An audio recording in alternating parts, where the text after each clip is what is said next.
boa tarde, meus queridos e maravilhosos alunos. Tudo bem com vocês? Professor Juvanara para mais uma aula aqui com vocês, meus queridos e maravilhosos alunos de Alto Longar, Beneditino, Canavieira, Jatobá, Lagoa do Sítio, Miguel Leão, Novo Santo Antônio, Paz Landim, São Julião, Sebastião Leal e Sussuapara. Olha só que nós estamos com a sala cheia, meus queridos. Boa tarde, professora Elisete, minha querida e maravilhosa. Nós vamos para mais uma aula com vocês aqui falando, dando continuidade ao assunto de ontem, meus amados alunos. Vou continuar falando das ferramentas de gestão e sistema de avaliação. Continuar o que nós estávamos falando na aula passada, meu querido e maravilhoso aluno. Na aula passada, nós estávamos falando de um assunto magnífico, meu querido e maravilhoso aluno. Então, preciso que vocês prestem bastante atenção sobre este assunto, meus queridos alunos. Então, vamos lá, vamos falar das ferramentas de gestões que ajudam nós, gestores, nas tomadas de decisão. Se vocês prestarem atenção, tem um artigo do Brain Company que fala assim: quem tem medo das ferramentas gerenciais? Quem tem medo das ferramentas gerenciais? É um artigo de 2000. Porém, esse artigo, gente, ele é muito atual. Ele é um artigo maravilhoso e eu acredito que vocês deveriam ler este artigo que eu coloquei como fonte principal. Então, meus queridos alunos, é importante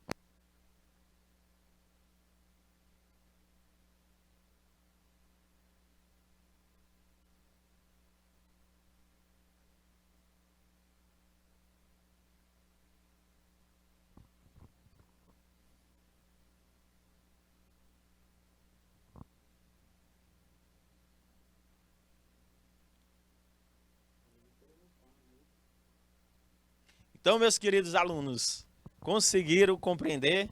Conseguiram compreender? Muito. Conseguiram compreender, meus queridos alunos? A forma principal dessas questões das ferramentas de gestão.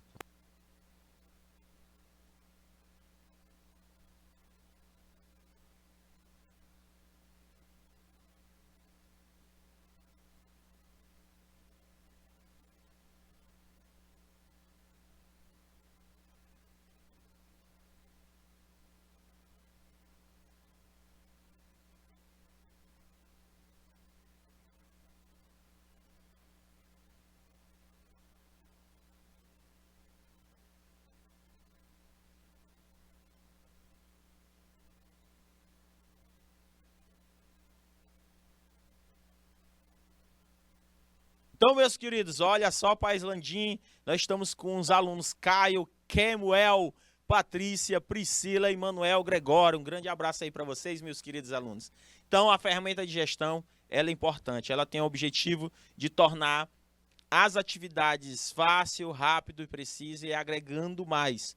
E eu vou continuar. Ontem eu falei de duas ferramentas de gestão. Eu acredito que vocês lembram ainda.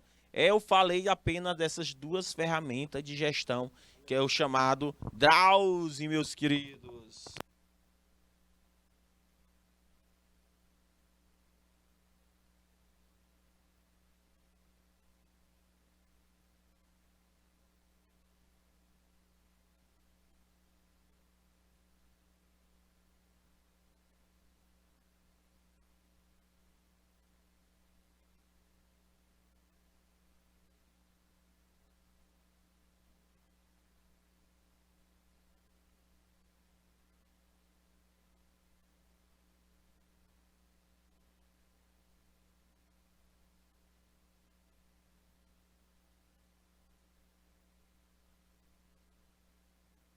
Então, meus queridos alunos, vamos ver terceirização, vamos ver arquitetura organizacional, vamos falar de benchmark, vamos falar de empowerment, vamos falar de gestão da qualidade total e brainstorm.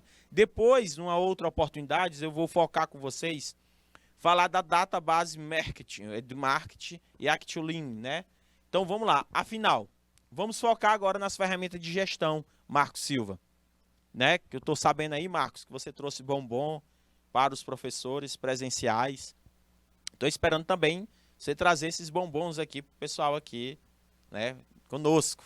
Viu, Marcos? Estou sabendo, Marcos. Estou sabendo. Então, Marcos, o que seria terceirização? Afinal de contas, o que é? Certo? Afinal de contas, gente, esse tipo de terceirização, esse tipo de contrato é uma forma de rotinas organizacionais.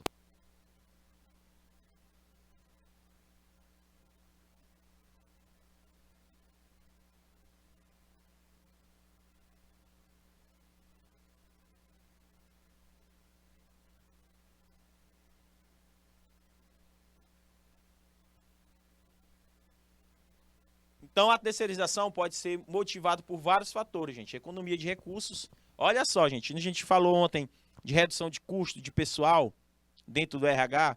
A terceirização, vocês do RH, vocês podem optar por terceirizar. É mais ou menos essa ideia que eu vou desenhar aqui para vocês. O que seria uma terceirização, de maneira simples. Imagine aqui uma empresa B. Uma empresa B, ela precisa de 5 funcionários, ó, 5 funcionários. 5 funcionários. Desses 5 funcionários, ela não quer contratar diretamente, porque há um custo muito alto. Aí existe uma empresa, certo? Chamada de A, que ela terceiriza mão de obra. O que é terceirizar? Ela diz assim, olha, eu tenho profissionais que podem prestar esse serviço, suprir essas necessidades. Então, se um funcionário custa para mim R$ 1.250, mais R$ 1.250, voltando um custo operacional para a minha empresa, 1.200 mais 1.200 dá R$ 2.500 só de um funcionário. A carga tributária, gente, Marcos Silva, é muito alta, cara. A carga tributária de uma empresa. Aí o que acontece, Marcos? As empresas, elas preferem terceirizar. Terceirizar, tá vendo aqui, ó? Terceirizar, ó. Terceirizar pagando este valor aqui de 1.250, fugindo das cargas tributárias, onde essa empresa terceiriza, ó. Aí, se o funcionário aprontar alguma coisa aqui ou insatisfazer, a empresa B comunica à empresa A, olha, funcionário fulano de tal está faltando bastante, né? Faltando, ele não está cumprindo os horários, aí a pessoa demite e ele não tem preocupação com demissão, com rescisão contratual, ele não tem. Então, a terceirização, gente, no Brasil, ela começou a partir de 2008 com forma muito grande, principalmente a partir de 2018, segundo o IBGE. Certo? No Brasil, hoje, 22% da mão de obra forma do Brasil é terceirizada. Certo? Tem a difusão, ela veio. E até hoje, tem empresas especializadas para esse tipo de terceirização. Certo? Terceirização. Conseguiram?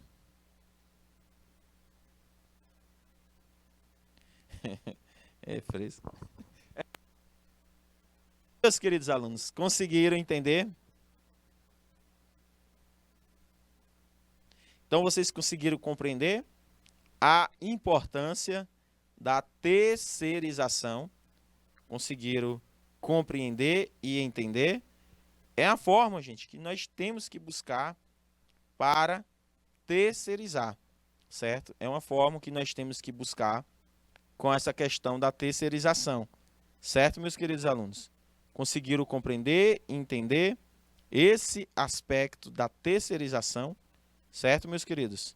Muito importante, certo? Muito importante a terceirização. Porém, tem algumas pessoas que dizem,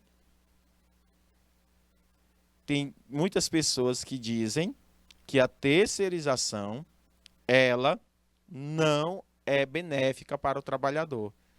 Tem pessoas que batem de frente, certo? Com a questão da terceirização. Então, a terceirização, um exemplo que eu coloquei até desse desenho, promoção, pague um, leve três.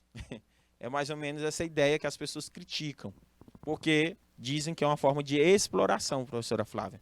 Dizem, né? Mas é uma polêmica que vocês precisarão estudar, se aprofundar mais, para saber se ela, quais os benefícios e quais os malefícios. É tipo quando a gente vai fazer uma discussão sobre cotas. Então você tem que ter argumentos, pós e contras. Você não pode dizer, eu sou contra, eu sou a favor. É uma jogada, tanto da terceirização gasta menos e tem mais qualidade. Exatamente, tem gente que diz que não tem tanta qualidade, tem outros que dizem que tem qualidade. Aí vai de empresa para empresa, de patrão para patrão. Só que escutem bem, a única área que pode ser terceirizada são as atividades, certo? De serviço, prestação de serviço, certo? Segurança, a terceirização na parte da limpeza. Alguns setores não podem ser terceirizados ainda. Por exemplo, professor pode ser terceirizado? Não, ainda não. Mas existe já projetos para terceirizar esse tipo de serviço. Existem projetos. Mas isso aí vai ser uma discussão, Marcos, que a gente não cabe essa disciplina aqui para a gente discutir, tá? Então, a terceirização é isso, é um meio de economizar, tá, Marcos? É um meio de economizar. Professor, e a arquitetura organizacional? A arquitetura organizacional, certo? A arquitetura organizacional.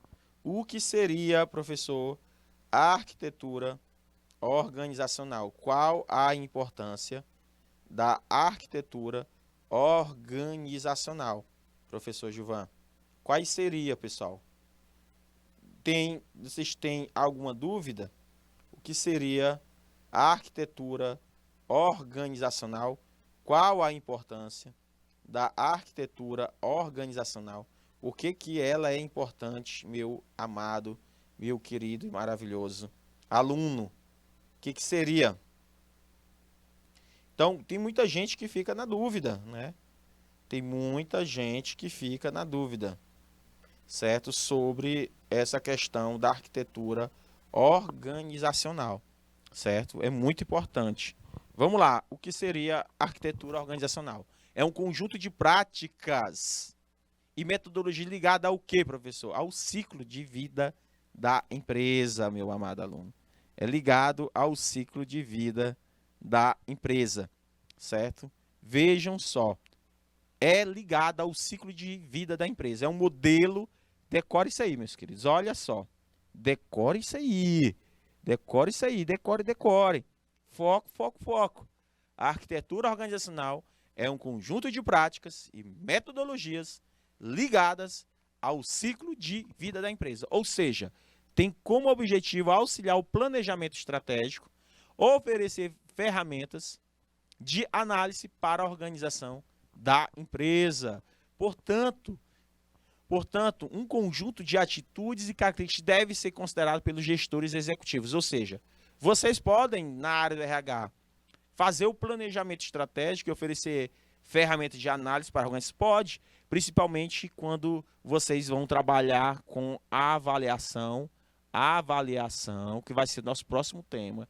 A avaliação que eu vou trazer para vocês, institucional, ou também conhecido como de desempenho, certo? A avaliação de desempenho dentro da organização. A gente trabalha muito isso. A avaliação de desempenho, meu querido aluno. A gente trabalha bastante essas questões da avaliação de desempenho, de suma e hiper mega importância. A gente trabalhar essas questões de avaliação de desempenho, que vai ser um próximo tema muito importante dentro dos aspectos que eu estou trazendo aqui para vocês, certo? Vai ser muito importante, ok? É importante demais, demais, demais vocês trabalharem este tipo de avaliação, certo? Tranquilo, meus queridos? Então, não esqueça, certo? A importância, certo? Dessas questões que eu estou colocando aqui para vocês, Certo, meus queridos alunos? Deu para entender? Deu para entender como é essas questões? Deu para entender, gente? Isso é importante. Uma estratégia de gestão empresarial, gente, ela vai compreender o quê, meu querido Marcos? Ela vai entender o quê? Ela vai buscar o quê? Projeto, além de primar a otimização do elemento organizacional, garantir a harmonia. Ou seja, quais são as principais características? Eu quero que vocês aprendam isso aqui, ó. Quais são os 7 Cs? Buscar confiança, buscar comprometimento, buscar co-criação, conexão. E isso aqui, ó, que as empresas estão precisando muito hoje. Marcos, hoje em dia quase não se tem comunicação. Quase não se tem comunicação, Marcos. Então, a arquitetura organizacional ela vai buscar diminuir esses gargalos. Ou seja, ele vai tentar diminuir uma estrutura, quando você reestrutura, faz uma arquitetura organizacional, buscando um clima bom, a celebração, a correção de curso, uma comunicação, uma conexão, um comprometimento com os funcionários ficam muito mais motivados. Motivados, professor. Perfeito. A motivação, certo? Que nós estamos buscando. Então, os elementos da cultura organizacional, ele é focado, olha só, como eu falei para vocês. Tá vendo a estrutura organizacional aqui que eu estou colocando? Ele é focado em recursos humanos. Os recursos humanos, ele tem que trabalhar melhor a arquitetura organizacional. Aí ele tem que buscar trabalhar, olha a somatória, tem que buscar trabalhar uma estrutura organizacional formal e saber trabalhar com estrutura organizacional informal. Onde que eu falei ontem na aula para vocês sobre processos, ó. Falei para vocês na aula anterior sobre processos.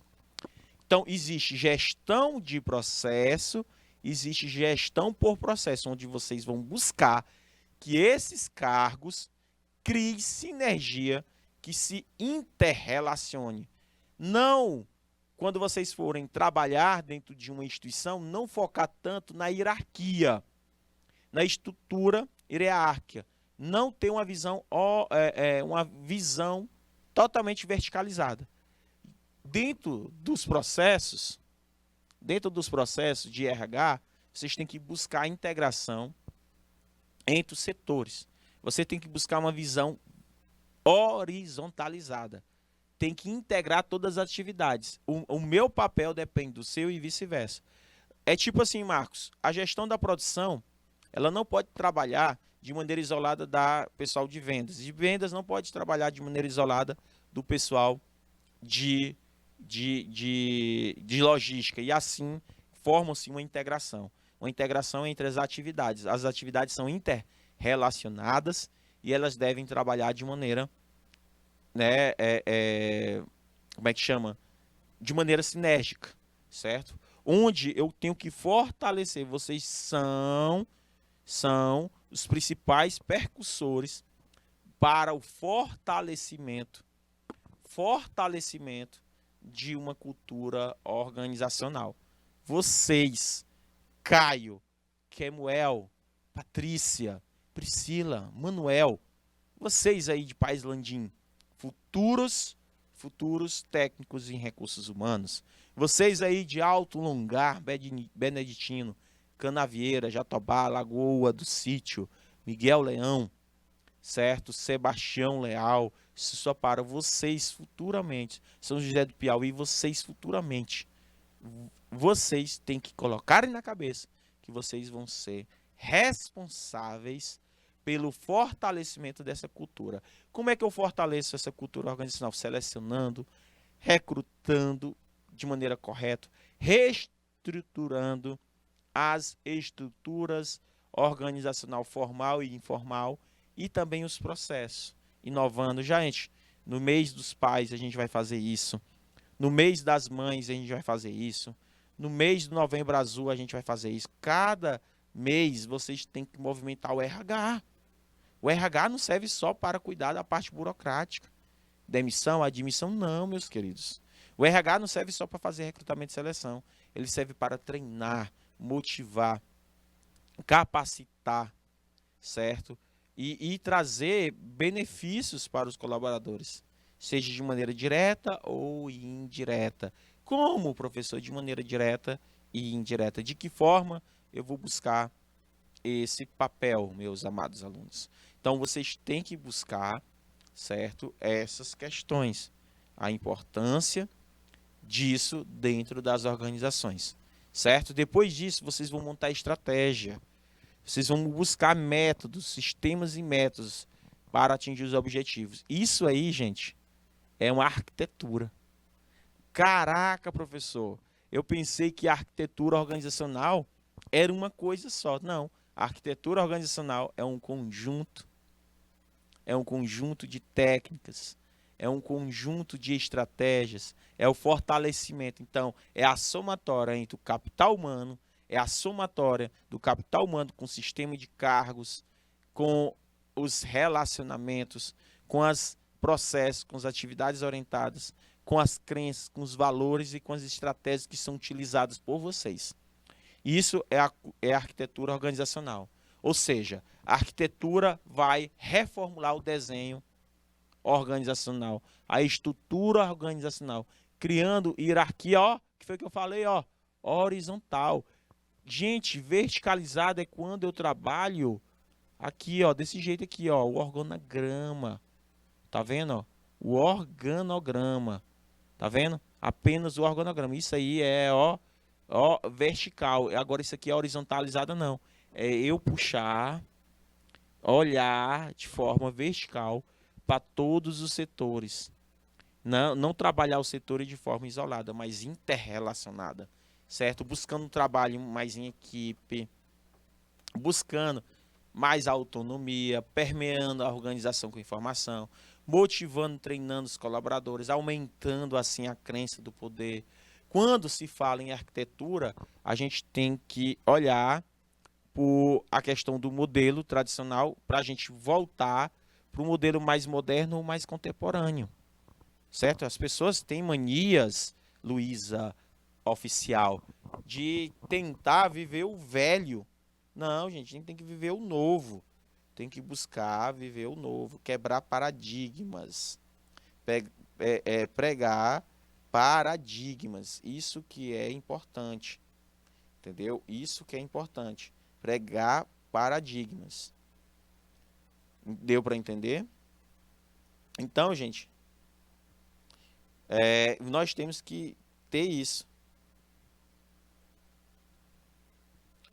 Tranquilo, meus queridos? Nós temos que ter isso, buscar isso nessas questões, certo? Que o que eu falo para vocês, certo? Então, meus queridos alunos, conseguiram compreender, entender esses pontos?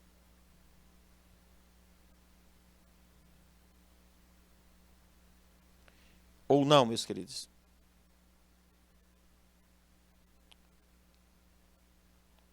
Conseguiram compreender? Há alguma dúvida, Marcos? Pessoal aí, conseguiu entender o que é uma arquitetura organizacional? Alguém? Alguém conseguiu entender? O que é? É um conjunto, gente. Isso é um conjunto, tá vendo aí? É um redesenho. É um redesenho, é um conjunto. É um redesenho. É um conjunto, não é algo simples. Certo? É um conjunto. Entendido? Ah, Luísa, Luísa. Coisa boa, Luísa. Fico feliz demais. Fico feliz demais. Pois vamos focar aqui nessa questão que eu estou trazendo aqui para vocês, certo? Muito importante. Deu para entender, pessoal? Deu para entender? Beleza, agora vamos entender outra parte, que é o benchmark. Já ouviu falar esse nome, Luísa? Benchmark, o que que significa? O que que significa? Deu para entender? que significa benchmark. Agora nós vamos para o benchmark.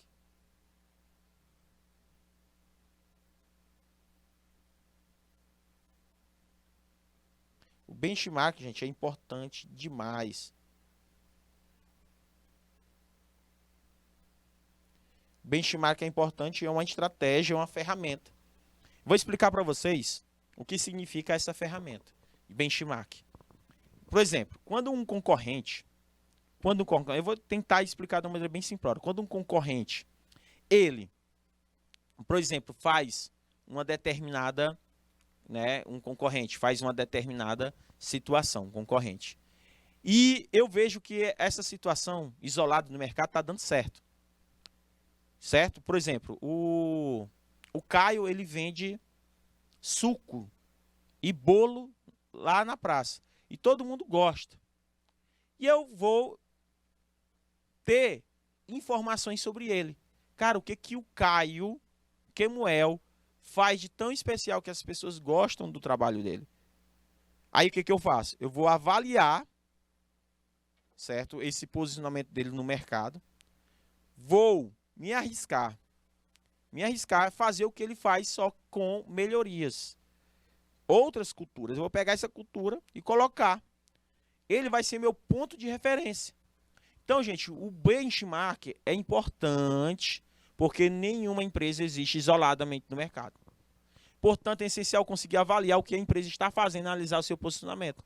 Então, eu tenho que avaliar o que o Caio e o Kemuel está fazendo. Opa, beleza. Um exemplo, como professor, eu já vi técnicas de professores que me surpreendem. Por exemplo, a professora Flávia Vieira, eu vejo o que ela faz, ela me inspira. Aí eu, caraca, incrível. Aí eu pergunto para ela, professora Flávia, o que que você faz que inspira tanto os seus alunos? Aí ela pega e me fala. Aí eu pego a ideia dela e inovo. Isso é um benchmark. Benchmark, gente, é isso. É eu usar aquilo que acontece no mercado como um ponto de referência. Pode usar? Pode, é uma estratégia, gente. É importante, certo? Então eu acabo fazendo dessa situação que já existe no mercado como ponto de referência e o uso. Então o benchmark é isso. Então, principais benefícios de fazer essa análise, gente, melhores práticas do mercado. Eu busco saber quais as melhores práticas do mercado e utilizo dentro da minha empresa. Eu acabo fazendo a melhoria da cultura. A comunicação da empresa melhora. A otimização dos processos melhora. Eu encontro furos, coisas, erros. Meu Deus, eu estava fazendo errado. Não acredito que eu usava essa estratégia de maneira errada. Então, vou mudar isso. Aí você faz esse tipo de entendimento. Você busca esse tipo de entendimento. Aí você pega e conserta. Você vai observar as tendências. Você vai ter mais argumento para utilizar o 5W, 2H, o seu plano de ação. O que eu vou fazer, por que eu vou fazer, como eu vou fazer, quem vai fazer, quanto, quando vai custar. Tudo isso que vocês vão utilizar. Então, o benchmark traz muito benefício dentro das organizações. Então, o benchmark, gente, ele existe seus tipos.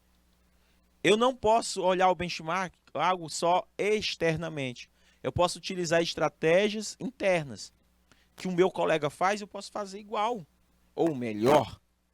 Então, eu apresento aqui para vocês os tipos de benchmark. Existe o benchmark interno, que é a comparação entre o processo da mesma empresa. Eu olho o que acontece dentro de uma empresa A e da empresa B, suas filiais. Competitiva, comparação em relação às empresas do mesmo ramo. Ah, eu sou o ramo de panificadora. Aí eu vou olhar o meu concorrente. O que aquela panificadora faz que tem os melhores pães da cidade? Funcional, soluções em empresas e setores diferentes, mas com problemas similares. Aí eu vou ver, rapaz, eu tenho o mesmo problema de vendas da empresa A. O que ela fez para solucionar? Ou tipo também genérico, novas soluções em setores e funções diferentes. E depois do benchmark, tem outra ferramenta de gestão. Gente, a gente já viu aqui a ferramenta de gestão chamada de terceirização, a ferramenta de gestão chamada de benchmark. A gente já ouviu falar da reengenharia, A gente já ouviu falar de dowsing, agora a gente vai falar de empowerment, que é descentralização de poderes, que é outra estratégia de gestão, é outra ferramenta de gestão. Então, o que significa, professor?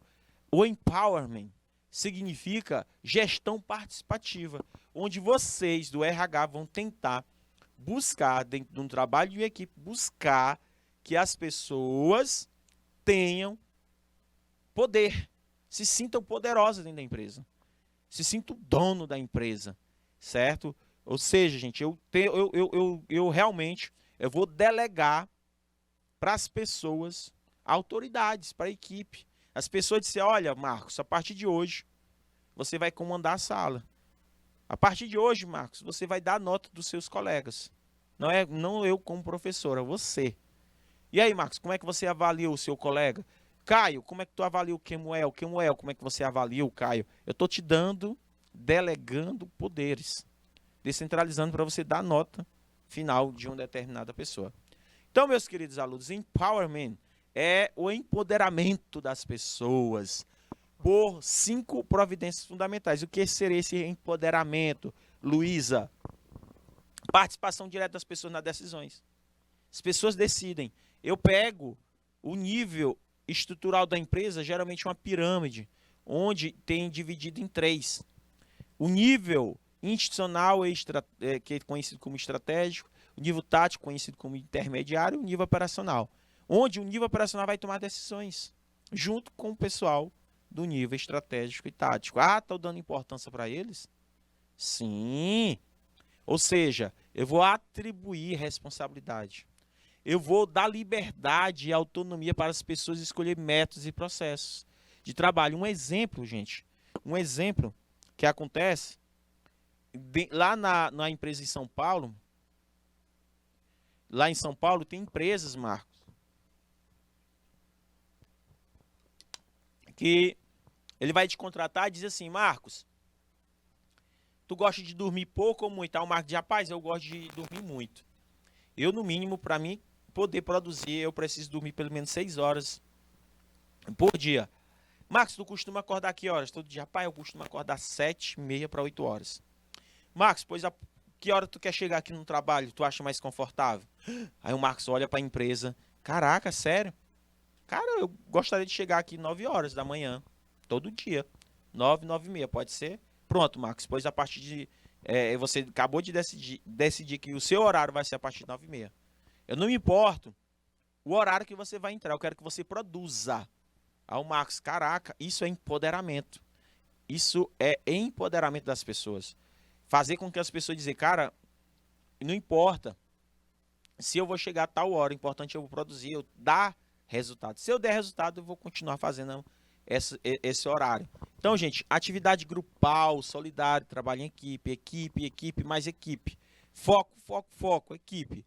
A avaliação própria de desempenho da equipe.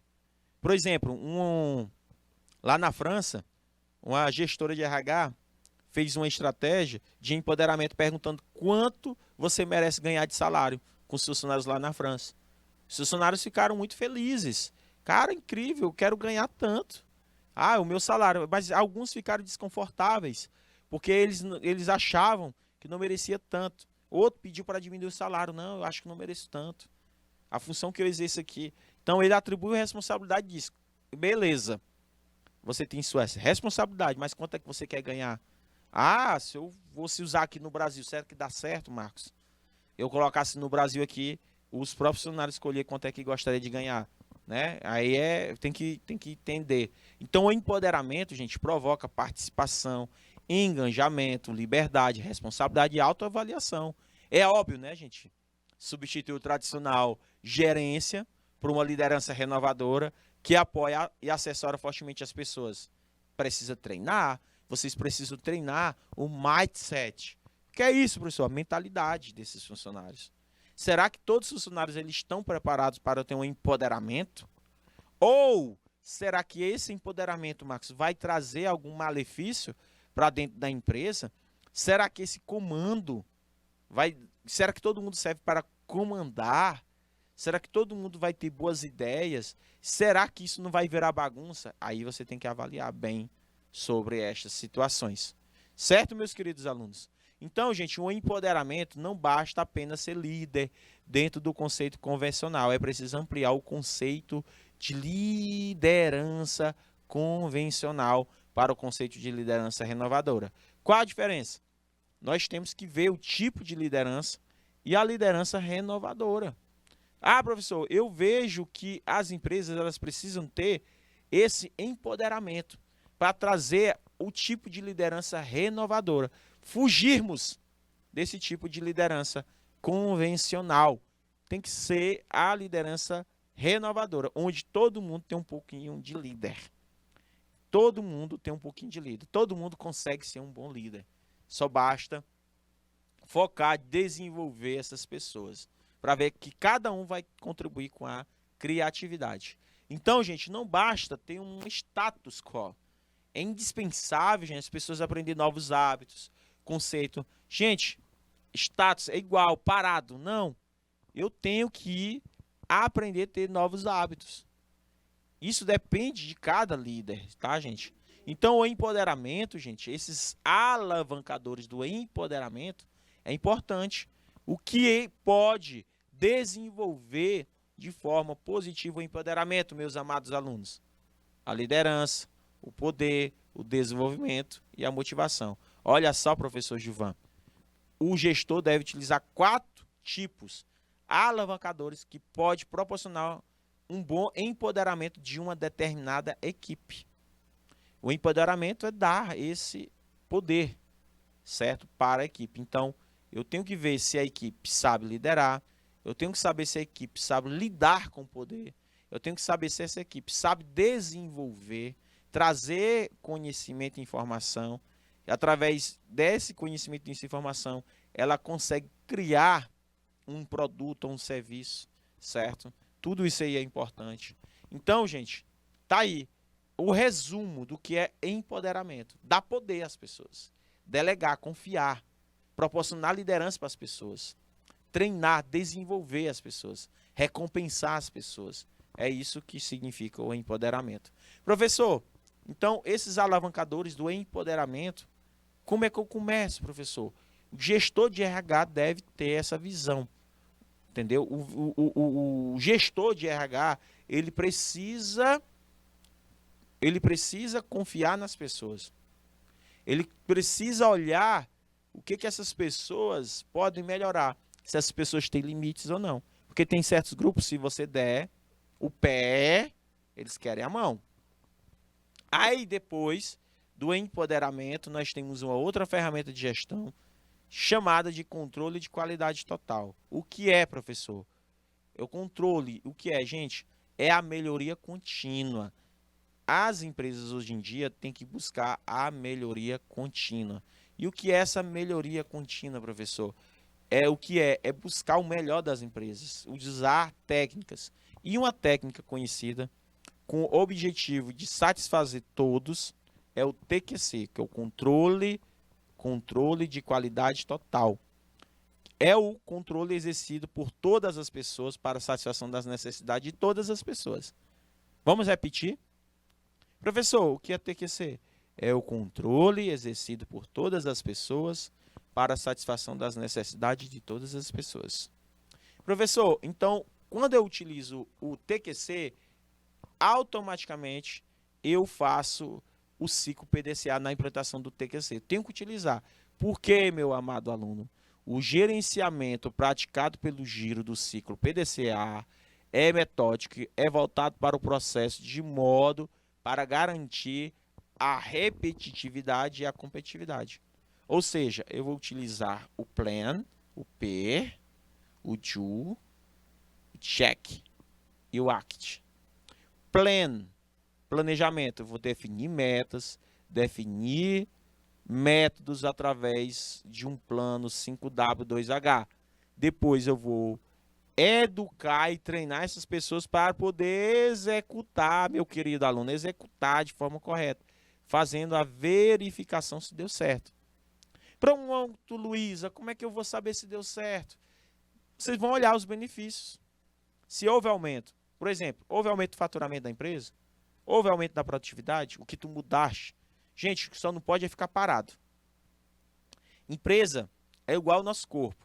Se tu ficar em casa só alimentando o teu corpo, comendo tudo que não é que de forma desproporcional, comer 20 pedaços de pizza, tomar 20 litros de refrigerante, com certeza vai haver exagero. Então a tomada de decisão que você tem vai acabar destruindo o teu corpo, é igual à empresa. Tudo tem que ser de forma controlada, equilibrada, certo? Nem de mais nem de menos. Você tem que observar o que deu certo e o que não deu.